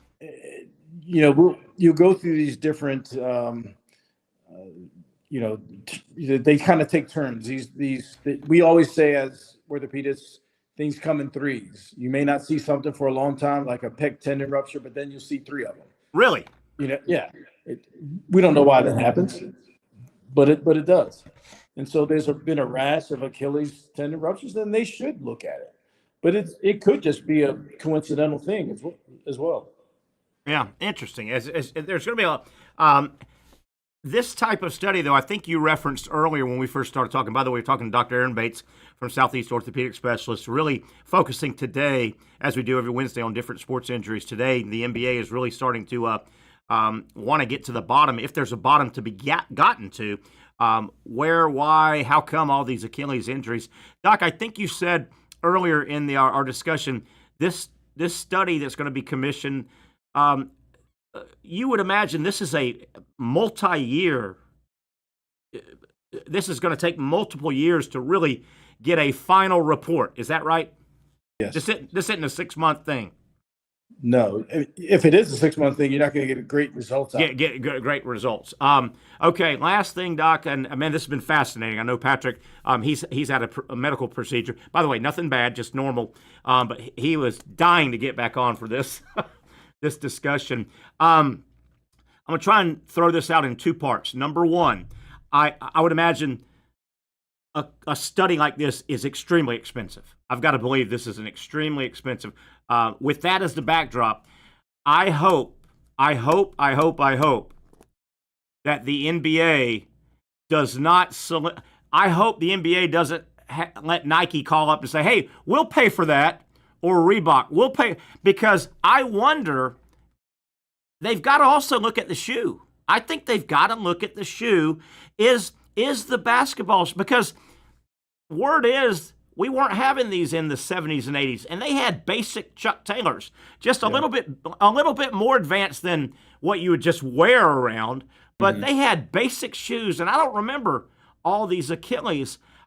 With that said, I've heard whispers, is the modern basketball shoe, has it gone too far fashion and not enough functionality? And the high cut versus the mid cut versus, the guys don't wear the high cuts anymore, and the kids on the street don't wear them. I would imagine they're going to look at the shoe as well, aren't they? They should. That's a big part of it. And, whether it's more for fashion or not just that, maybe it's over engineered. Could it be over engineered? Great phrase. Great phrase. Maybe over freaking engineered. But I hope the last thing I want to see is Nike paid for the study. No. I don't want that. That smells. Brings bias into it. Absolutely. That would smell if they said Reebok and Nike and whoever they're paying for this. No, NBA. No, do not let the shoe company pay for the study. And they'd love to. Yeah, but NBA has enough. They got a few dollars. They can fund that. They got a few dollars. All right, Doc, anything else you think you need to add to this fascinating discussion? And again, I don't think we'll have any results, if you will, for quite a while. But it is interesting that the NBA, 7 in a year, coming off 0, coming off 4 was the most. I don't blame them. They're trying to protect their game and their player, right? Yeah, you said something before about, said most of them were before the All-Star break. Yes. But it was, if of the 7, only 4 were before, because 3 were in the playoffs. Sure. So, sure. I don't so that's know close. That's real close. Yeah. Tells us anything. But man, this would be fascinating to see all these results when they come in. Like I said, age. We're 6 of these 7. I'm just throwing things out. We're 6 of the 7 last year. Were these guys a little over their weight that they've had for the last 5 years? Were they all guards? You made a great point, I thought, as you always do. Were they suffered while the guy had the ball on offense versus playing defense? Yeah. Fascinating, because you would just think that offense would be more of a potential snappage. Yeah. Because the offensive guy goes, he explodes. Right. Then defense, you're kind of on your heels reactive. Sometimes, and you're reacting on your heels, but you're reacting. Yeah, and maybe sliding from side to side and not really pushing forward. Nice, good stuff, Doc. I do believe you guys are on vacation though, coming up, right? Yeah, it's starting next week. Can you tell us where, or is that too personal? What are you doing? No, we're going on a Mediterranean cruise that my wife has been planning for 2 years, so I better not miss this one. No, you better not. No. You better not. So okay, I'll do. I'll call Chicago, and we'll do that for next year because they've already got your deposit. And you can save up for the rest over the next year. To pay the rest of they needed $50K, so I hope you don't mind. You've got $50K frozen on your account, so don't spend that. Okay. Gotcha. Hey, safe trip. Great stuff as always, and I look forward to hearing about that trip.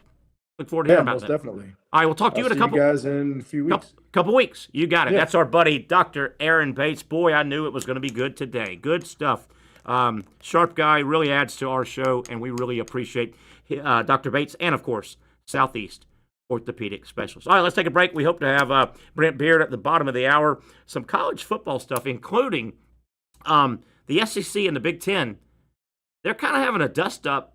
I'm not so sure that's a bad thing. I'll explain my theory on the other side. We are cruising through hour number 2. It is a hump day edition, the Wednesday edition of the Young and Norvelle Show on Action Sports Jacks. Zach, you learned a little bit there? At Southeast Orthopedic Specialists, we know pain and injuries can stop you from doing what you love. This is why our board-certified orthopedic specialists offer the latest in both non-surgical and surgical treatment options and create a treatment plan tailored to your unique lifestyle and goals. So, whether it is a sports injury or that nagging pain that's keeping you from doing what you love, our team has the right treatment for you. For more information or to schedule an appointment online, visit our website. You really got to hand it to him. Hold on. The previous play is under further review. I'm not sure what he could review, but okay.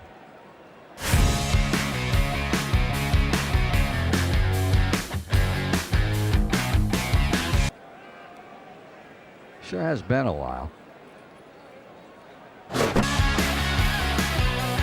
Dine in at Hurricane Grill and Wings for the football season.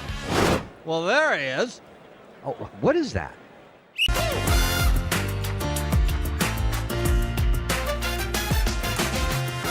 Empower a future, inspire a dream. It's a bold but simple mission for the Jacksonville Police Athletic League known as Jax PAL. Help the next generation of kids in Jacksonville shape a brighter future.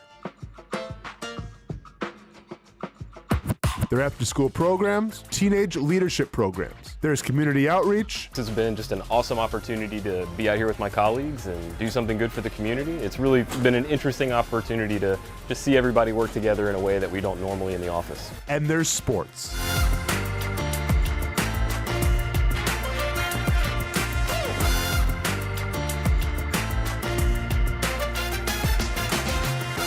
There are also ways you can help the next generation with a donation of any kind. Just visit jaxpal.org to get more information. Empower a future, inspire a dream with Jax PAL. Finally, a family atmosphere, kid-friendly restaurant with a real sports bar feel. Bricks Jack's Beach features all of that and a large, climate-controlled covered patio with misting fans and heaters for all seasons. Mix in an extremely diverse menu that features the most quality and affordable steak at the beach, and there's no reason not to enjoy your next lunch, dinner, happy hour, or big sporting event at Bricks Jack's Beach, 300 2nd Street North in Jacksonville Beach. See you at Bricks Jack's Beach. There's a saying in sports, you can't win them all, but you can win a lot with good folks on your team. Like that one painter, First Coast. It's tough to beat the sun in Florida, so your home fades. It's tough to beat that HOA when they come calling. Beat the sun, beat the HOA with that one painter, First Coast. And it's a good time to do it. Less rain to work around and painting in mild temperatures is perfect. After all, the paint bonds to the surface so much better. Give that one painter First Coast a call at 904-417-3557 or look them up at first-coast.thatonepainter.com. Fast estimate, guidance on color and HOA requirements, and the highest quality job you'll find anywhere. Be a big winner in your neighborhood with that one painter First Coast on your team.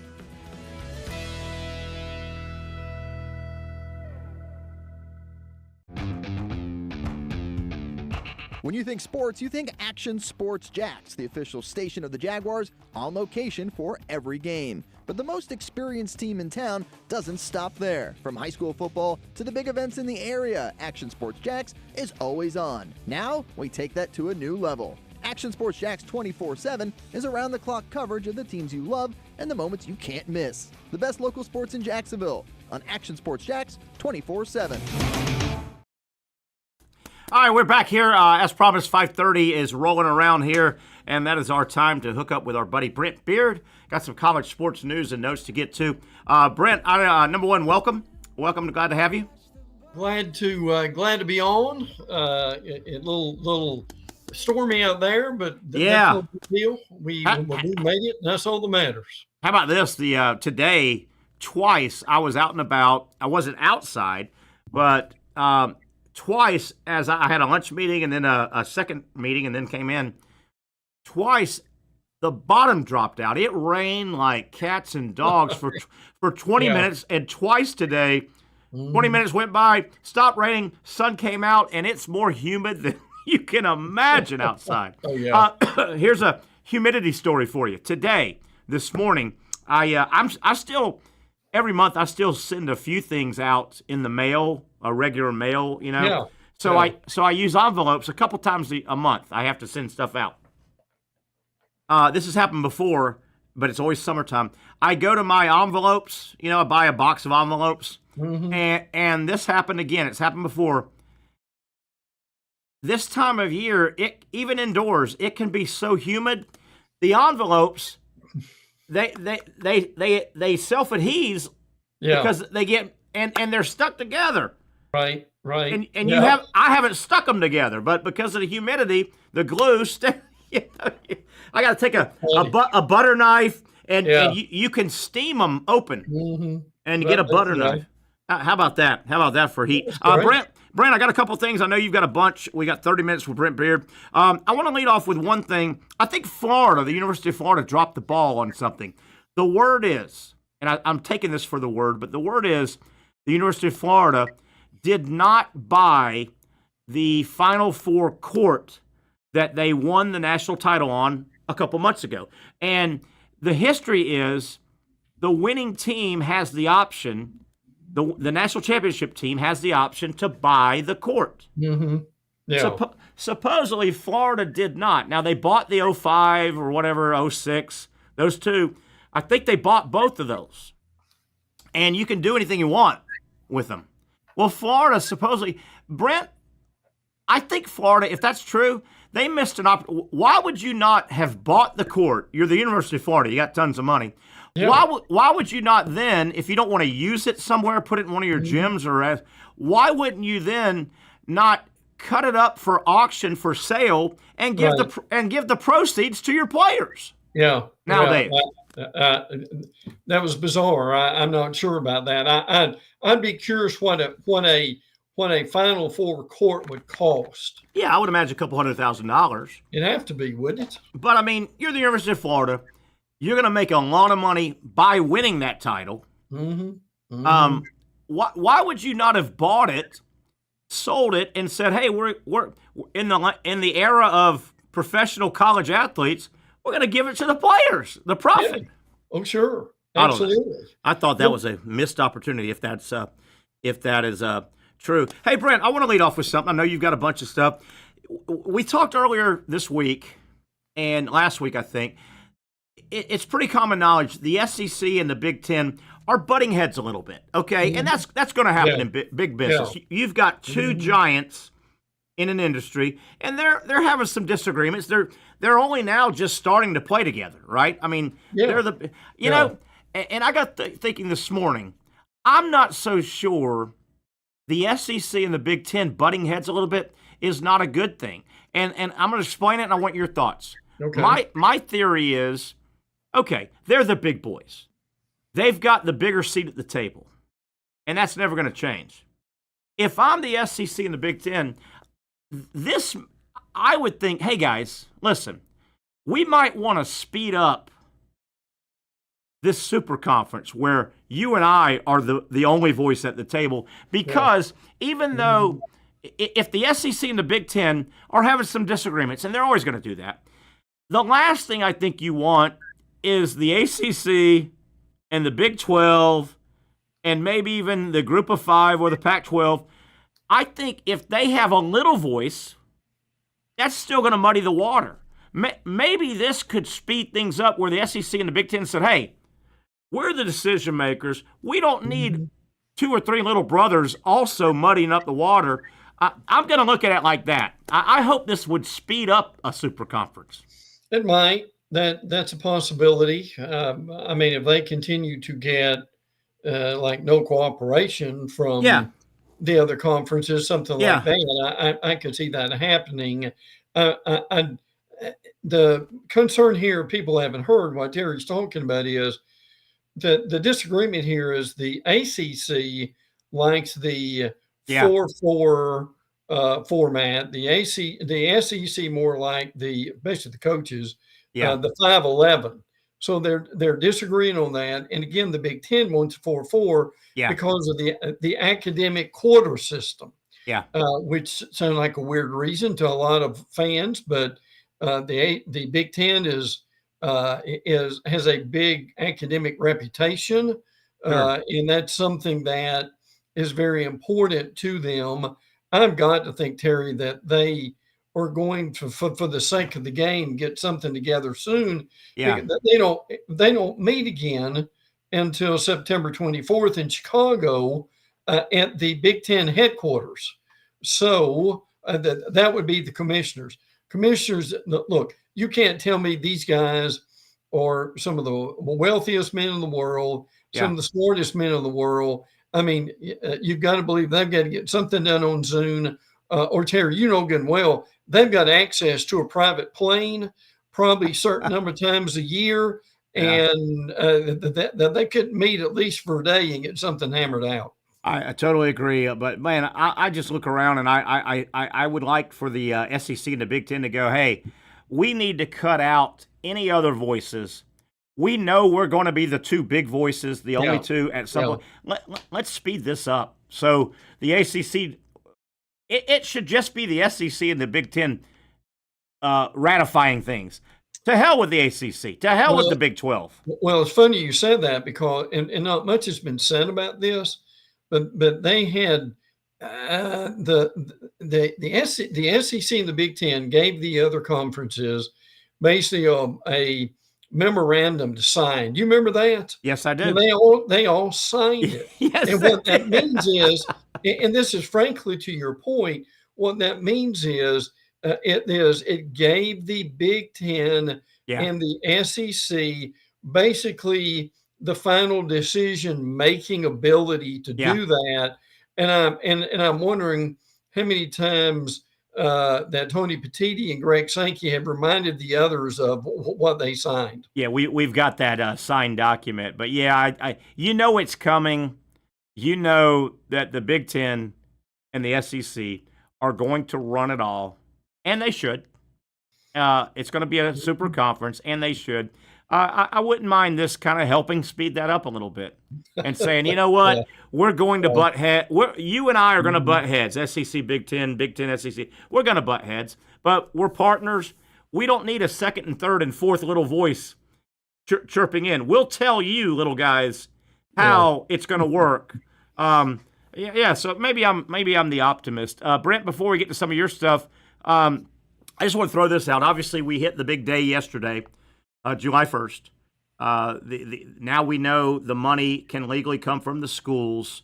And I know there's a big group that says, man, this is going to kill college athletics, the loss of amateurism.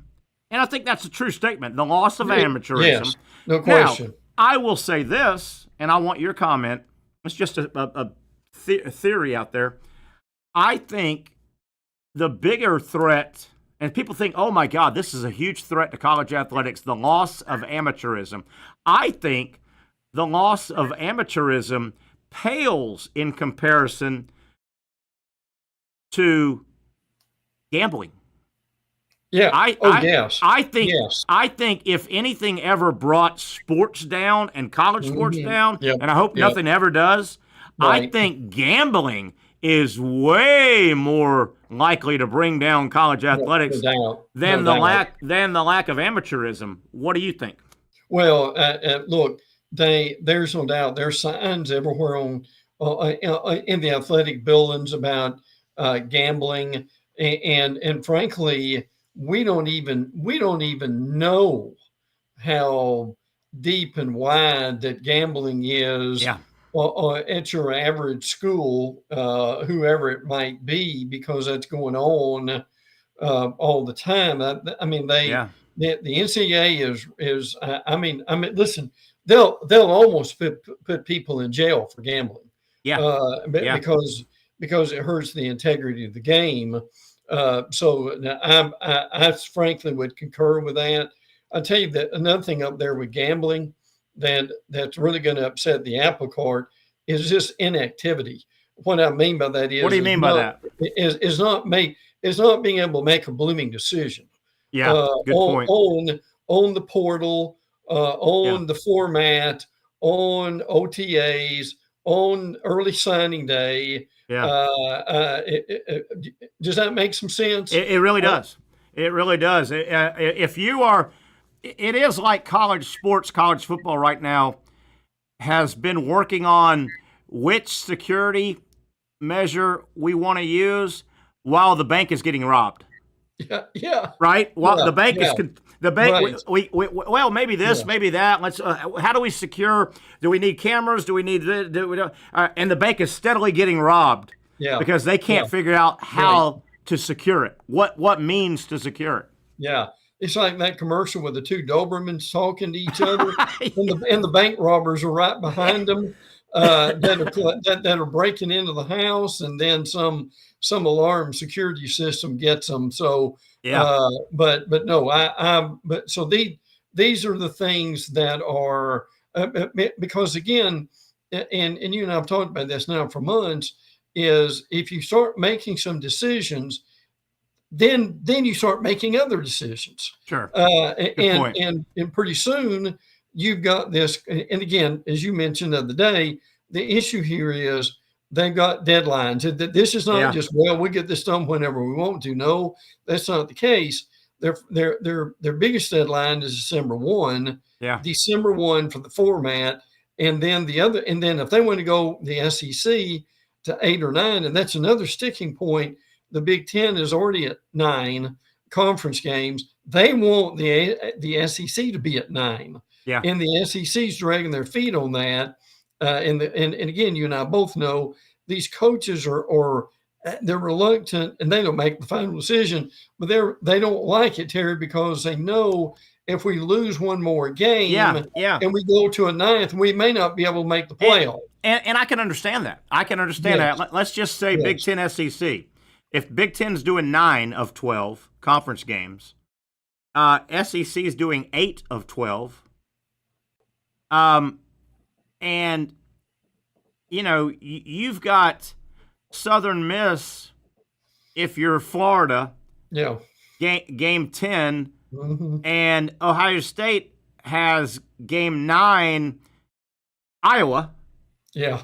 I mean, it really, and the game as a whole, the Division I college game, will be a better game if everybody goes 9 conference games. Yeah.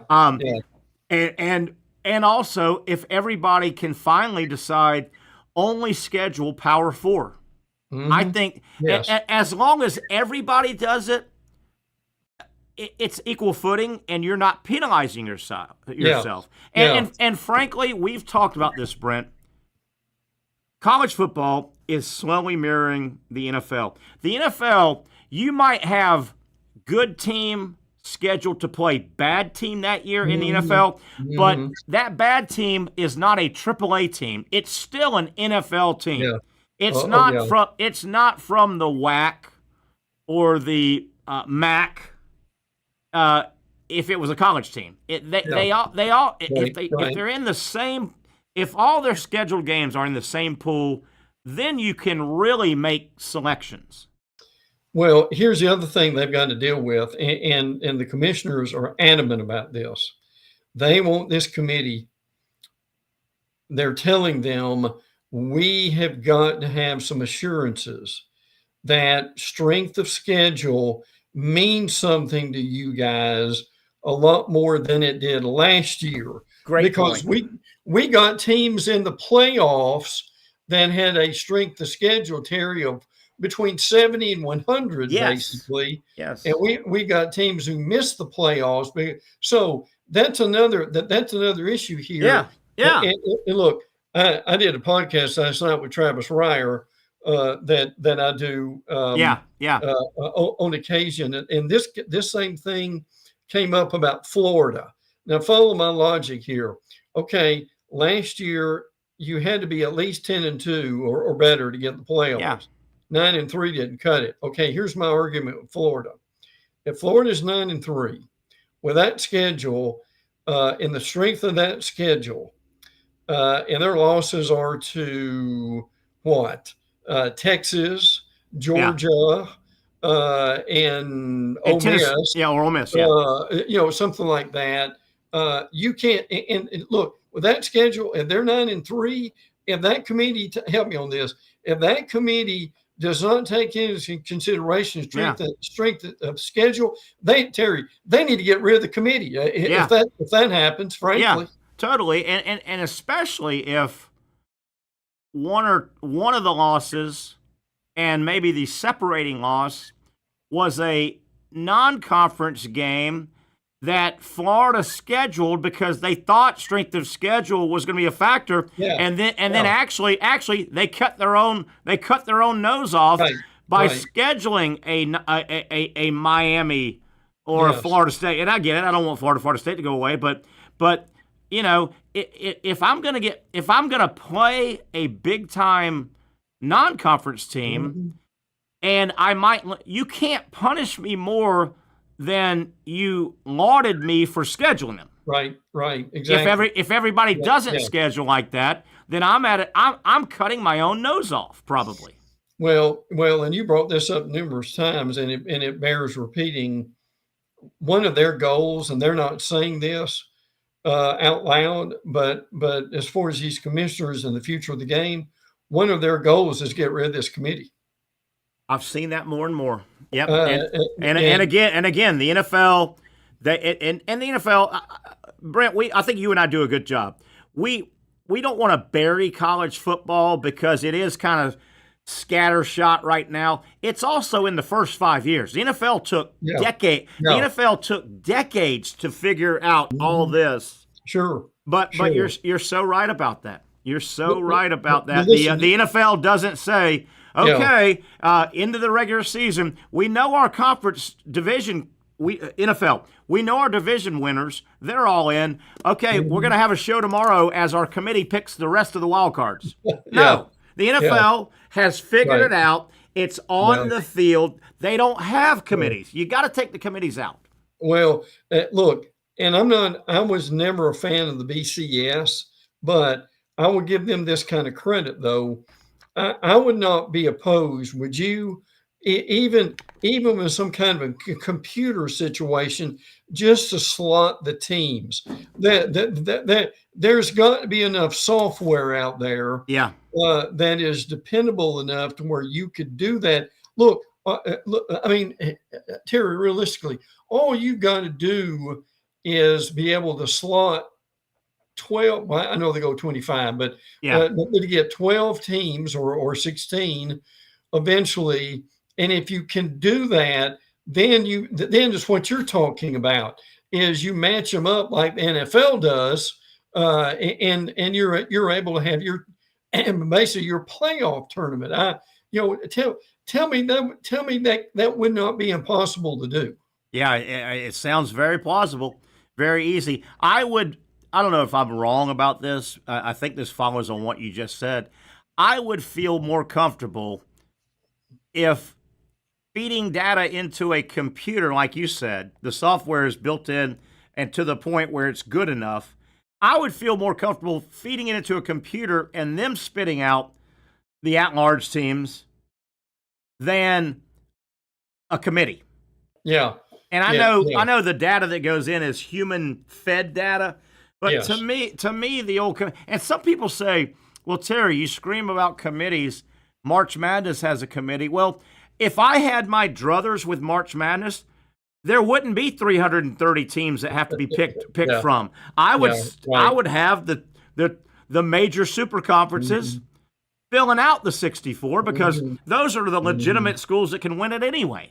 Yeah, agreed. You know? Interesting. Yeah. Brent, I saw your notes. Are there some other things? We got about 10 minutes left. Are there some other things we need to hit before we get out of here? I'm struck with terror. Oh, no. That the red panda. Yeah, what about that? That was sad. The red panda had an accident. I know. Now, first of all, we need to explain this. Yeah, go ahead. Pretty much everybody knows who the red panda is. The red panda basically is a woman that's on a, Terry, would you call that a unicycle, I guess? It's like an extended unicycle. Yeah. And look, it's not, Terry, it's not like she's 5 feet off the ground, right? No. She's a lot closer to what? 50 feet off the ground than she's up there. She's up there on that thing. This is a high unicycle. Oh, yeah. She could easily dunk a basketball if she rode it over there by the basket. And I don't ever remember this happening to you, that she actually fell off the unicycle and had to be have some medical attention. Injured her wrist. She went unconscious. Don't have a real other date, but this woman's from China, came to the U.S. at 19, moved to Orlando, moved to San Francisco, and began performing in 1993. Yeah, how about that? I didn't know this. She was featured on season 8 of America's Got Talent. Hell yeah. Hell yeah. 2013. And it was a shame because I think everybody, even if you didn't pay attention at halftime, I think everybody has been at a sporting event and she's performed. I've seen her in Gainesville. Obviously, she's very big at basketball because indoor, smooth court. But that was a sad story. I think she's going to be okay. But she's done that probably 1,000 times and had no mishaps. Oh yeah. Now we've got to study this a little bit, but what broke today is the NCAA approving a one-time transfer portal window. Okay. Believe it or not, from July the 7th through August the 5th. Okay. They don't expect a lot to happen with that necessarily. Okay. It's the result of the NCAA committee again on the legislative relief decisions to issue a waiver that allows certain players to enter the transfer portal. And did I hear you say that's just for this year to kind of clean something up? So this won't, because that's an awkward time for a full-time portal. But this is trying to clean up some back stuff. It sounds like. Yeah. It's a one-time deal. Frankly, well, that's coming up. Yeah, July 7th. In order to get in there. This is a great thing about timing here, being together today, is when things like this break, we talk about it. But the player is called a designated student athlete. Which, now get this, which is limited to players that teams don't want to count against the 105-man player roster. Okay. Oh my God, that's terrible. Okay. I don't know how much more we want to get into that to cause confusion on people. But I wanted to throw that out there. Do you see the Heisman odds? Yes. Go over some of those. The Manning's won, and even though Steve Spurrier disagrees. Don't tell the head ball coach that.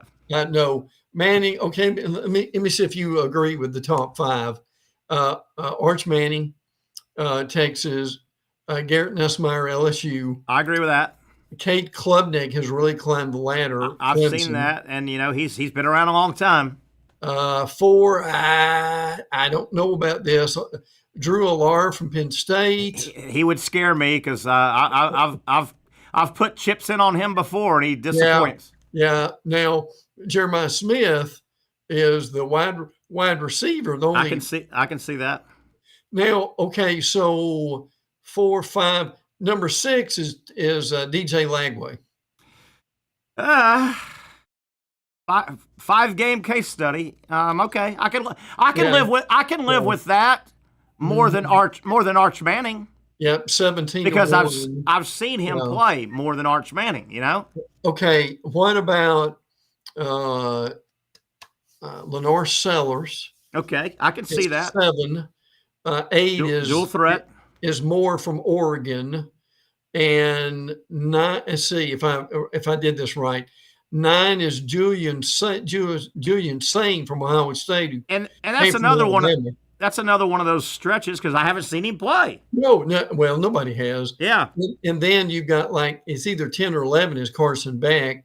Now beyond that, the odds are ridiculous. Yeah. Mateer at Oklahoma was 30-1. Yeah. So Manning, Nussmeier, Klubnik, Allar, and Smith are your top 5, Terry. How about that? Manning and Allar, for different reasons, scare me. Allar's played a lot. He just hasn't wowed me. Manning, I haven't seen play. Interesting. Brent, before we get out of here, we got a minute to go. Looks like some Gator recruiting news just hit. Looks like Florida got a commitment earlier today from a big defensive lineman, and I don't know if I'm pronouncing his name right, Kendall Gurville. Seems to be a 4-star recruit that the word I'm reading, Florida beats out Texas for a priority DL recruit. So Florida's summer recruiting upswing continues. We'll discuss this all summer, but boy, do I see a lot of Napier. Billy Napier has to grow up, I think, like Kirby Smart. Kirby Smart finally figured out, I got to give up some of this game day decision stuff. Yes. Until I see Napier do that, I'm a nervous wreck with Florida football. Well, look, and we've talked about this for a while, and it's not going to change. He still needs a special teams coordinator. Yeah. I think that's going to be important. But the last thing I'll say is Florida, Georgia, and Alabama are absolutely on fire. And I mean on fire with recruiting right now. Yeah, going real good. So we'll end it on that. Excellent stuff, Mr. Beaird. Look forward to Friday as we will. No, we're off Friday. Look forward to Monday. We'll get back together with Brent Beaird and talk some more college football. That'll wrap it up. Hope you enjoyed the Wednesday edition. Tomorrow, live from Sliders, catch the next edition of the Young and Norvelle Show. At Southeast Orthopedic Specialists, we know pain and injuries can stop you from doing what you love. This is why our board-certified orthopedic specialists offer the latest in both non-surgical and surgical treatment options and create a treatment plan tailored to your unique lifestyle and goals. So, whether it is a sports injury or that nagging pain that's keeping you from doing what you love, our team has the right treatment for you. For more information or to schedule an appointment online, visit our website. You really got to hand it to him. Hold on. The previous play is under further review. I'm not sure what he could review, but okay.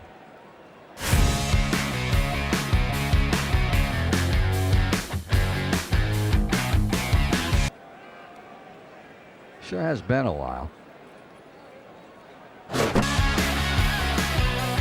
Dynamic Hurricane Grill and Wings for the football season. Well, there he is. Oh, what is that?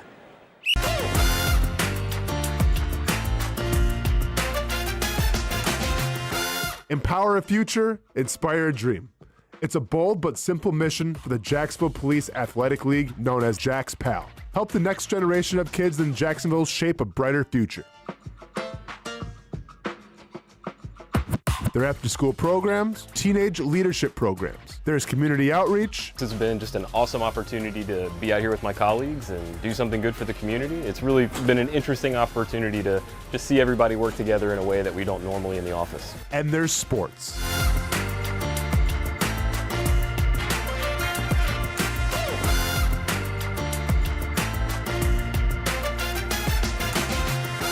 There are also ways you can help the next generation with a donation of any kind. Just visit jaxpal.org to get more information. Empower a future, inspire a dream with Jax PAL. Finally, a family atmosphere, kid-friendly restaurant with a real sports bar feel. Bricks Jack's Beach features all of that and a large, climate-controlled covered patio with misting fans and heaters for all seasons. Mix in an extremely diverse menu that features the most quality and affordable steak at the beach, and there's no reason not to enjoy your next lunch, dinner, happy hour, or big sporting event at Bricks Jack's Beach, 300 2nd Street North in Jacksonville Beach. See you at Bricks Jack's Beach. There's a saying in sports, you can't win them all, but you can win a lot with good folks on your team. Like that one painter, First Coast. It's tough to beat the sun in Florida, so your home fades.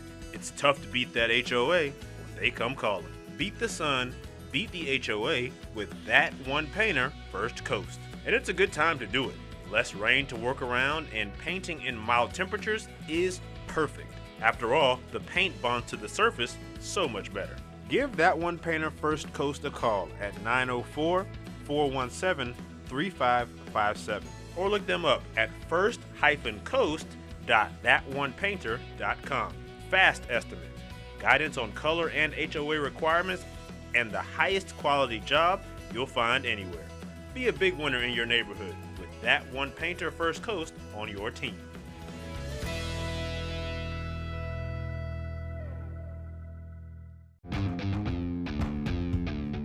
When you think sports, you think Action Sports Jax, the official station of the Jaguars, on location for every game. But the most experienced team in town doesn't stop there. From high school football to the big events in the area, Action Sports Jax is always on. Now, we take that to a new level. Action Sports Jax 24/7 is around-the-clock coverage of the teams you love and the moments you can't miss. The best local sports in Jacksonville on Action Sports Jax 24/7.